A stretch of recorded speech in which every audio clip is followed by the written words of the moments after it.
Transparencia e imparcialidad serán los ejes del trabajo que deberá realizar la doctora Diana Salazar.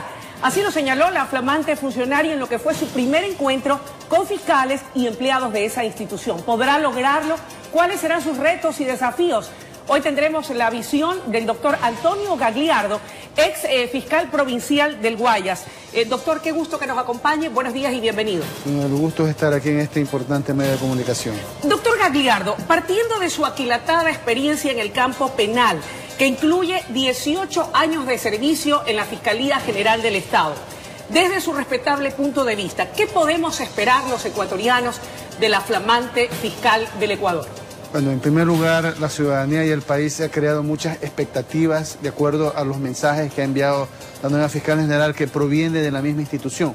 Yo personalmente la conocí a ella, no es que somos amigos, pero la conozco, hace 15 años atrás, cuando era un asistente de un fiscal, que éramos en la misma unidad que trabajábamos coordinadamente.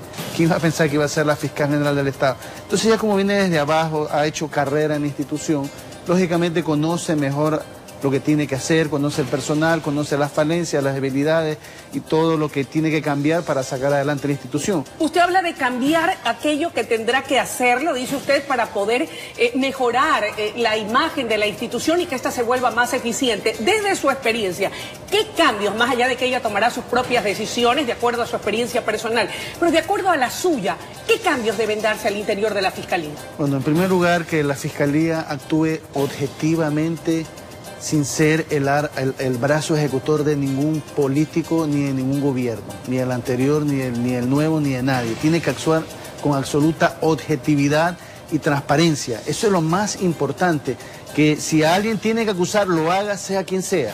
Y si alguien, aunque haya denuncia, aunque todo el mundo esté en su contra y no hay pruebas, y no hay elementos, no lo haga, archive esa situación. Pero aquí hay dos puntualizaciones que quiero hacerle. Suena fácil, ¿verdad? Actuar con independencia, sin ser el brazo ejecutor de ningún gobernante ni de ningún político, porque recordemos que ella ha sido elegida para estar allí durante 6 años.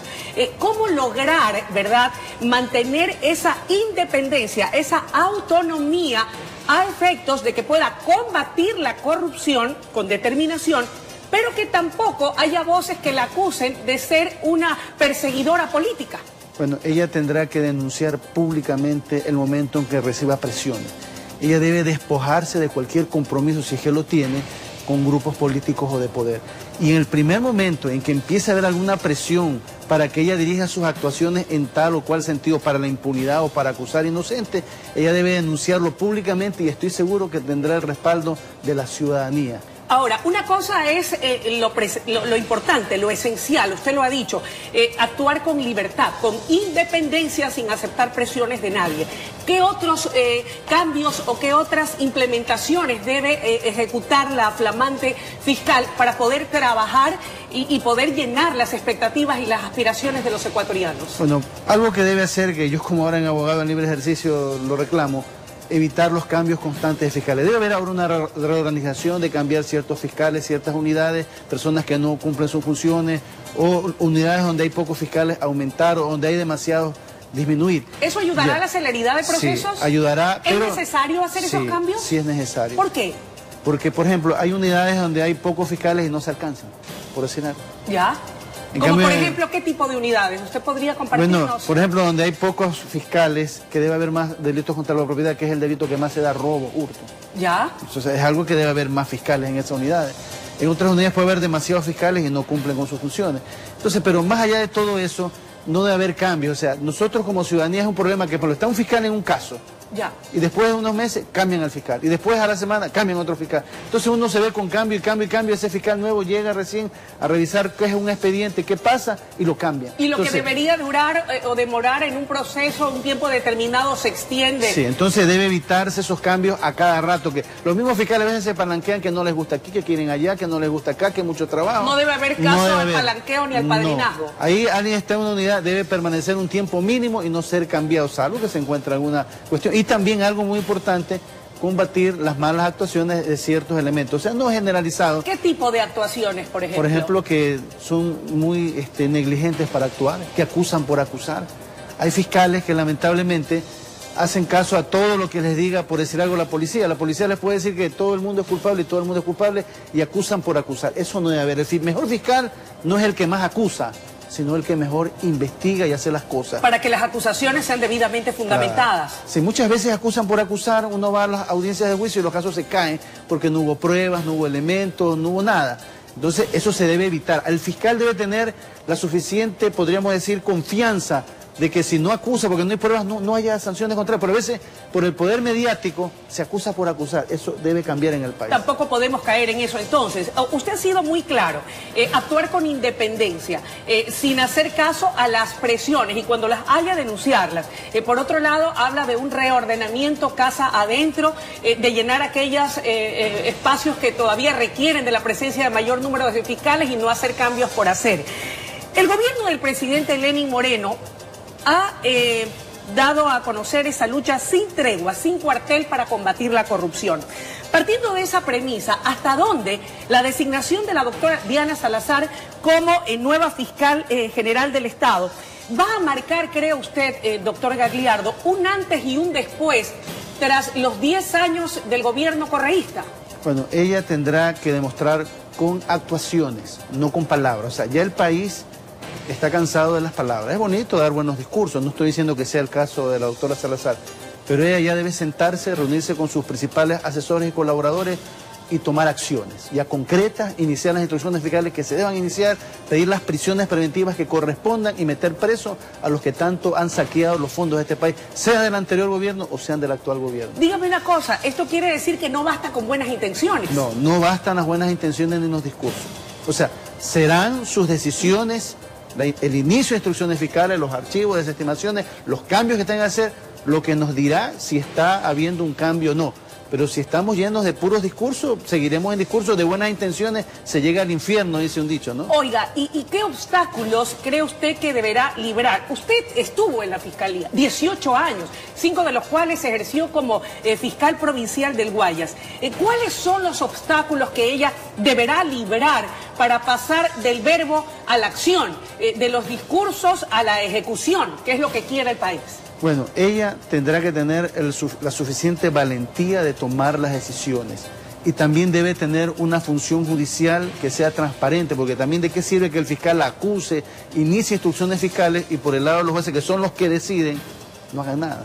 Ahora, estar en ese cargo, doctor, sin duda, es un cargo, yo creo que bastante difícil, ¿verdad? De una u otra manera, las decisiones que se toman son muy delicadas. No obstante, ¿qué tan fácil o difícil podrá ser dar ese baño de verdad y de transparencia a unas sabiendas de que lo que para unos es el combate a la corrupción, para otros, en cambio, es persecución política? Ya hay voces en ese sentido. Bueno, ella deberá tomar las decisiones adecuadas, de actuar con mano firme, con mano dura, sin temor ni favor a nadie. Tiene que actuar, y estoy seguro que si ella sigue, ella tiene una buena credibilidad en la ciudadanía y no la puede perder. Ese creo que es su mayor empuje y talante, el tener el apoyo de la ciudadanía que la respalda. En la medida que tenga ese respaldo, la ciudadanía al ver sus actuaciones va a tener ese apoyo, pero si no actúa bien, la misma ciudadanía que la ha encumbrado, los medios, toda la ciudadanía, la van a hundir. Entonces ella tiene que actuar de una manera correcta, sin presiones y sin temer a nada. También hay algo, la vida del fiscal, yo lo viví 18 años, como usted lo ha dicho, es muy dura. Uno inclusive hasta para andar en la calle tiene que andar en una forma, en una fiesta, la vida de una persona cambia. Ella va a ser el foco de atención de todo el mundo, a donde vaya, a donde camine, a donde compre, ella su vida va a cambiar totalmente y debe tener ese respaldo de los medios y la ciudadanía para cumplir una eficiente acción. Para cerrar la entrevista, doctor Gagliardo, la Constitución ha entrado al debate. Y partiendo del hecho de que la nueva funcionaria deberá estar en funciones, Dios mediante, durante 6 años, yo me pregunto, ¿qué va a pasar después cuando este Consejo de Participación Ciudadana que fue elegido en las urnas, de acuerdo a voces de diferentes sectores, tendrá muy poco tiempo debido, tendría ya la partida de defunción desde el mismo momento en que se estaba haciendo la elección de quienes iban a terciar en el proceso electoral del 24 de marzo? ¿Cuál va a ser el futuro de este organismo que tenía a su cargo la elección o designación de las autoridades de control? Bueno, da pena ver cómo primero se hizo una elección popular para elegir a sus miembros. Ahora se está planteando desde otros frentes que se desaparezca la institución, otros hablan de disminuirle sus funciones. Yo creo que cualquier situación que tiene que pasar, por cierto, por la Corte Constitucional, debe ser decidida por el pueblo ecuatoriano en un referéndum. El pueblo ecuatoriano es el que tiene que decir si esta función sigue, no sigue, si se le disminuyen sus funciones o si se delega sus funciones a otro organismo. Pero da pena que el país invirtió mucho en la consulta, invirtió en la elección de estas personas, ni siquiera se sientan y el presidente del actual Consejo Transitorio está pidiendo su desaparición. O sea, es algo muy contradictorio. El gobierno va a tener que pensar muy bien si él fomenta una consulta popular o lo hacen con la recolección de firmas y si gusta la ciudadanía. Sí debo decir que este organismo lamentablemente fue muy desprestigiado. Ese es el problema, fue muy desprestigiado, fue la mejor mentira vendida por el anterior gobierno del correísmo. Que y eso sí, es lo que nos ha pasado claro, la factura. Sí, entonces la gente decía que iba a haber el cambio, no hubo ningún cambio, siguen los amarres, siguen los concursos mañosos, eso no ha cambiado. Entonces debe buscarse una forma donde haya verdadera transparencia en la elección de los funcionarios. El tiempo de la entrevista concluido, quiero agradecerle sus valiosas opiniones sobre estos temas coyunturales. Muchas gracias. Amables televidentes, era la intervención del doctor Antonio Gagliardo en su calidad de penalista, muy destacado por cierto, y además ex fiscal provincial del Guayas. Es momento de ir a una pausa y enseguida regresamos con mucho más desde la noticia Primera Emisión.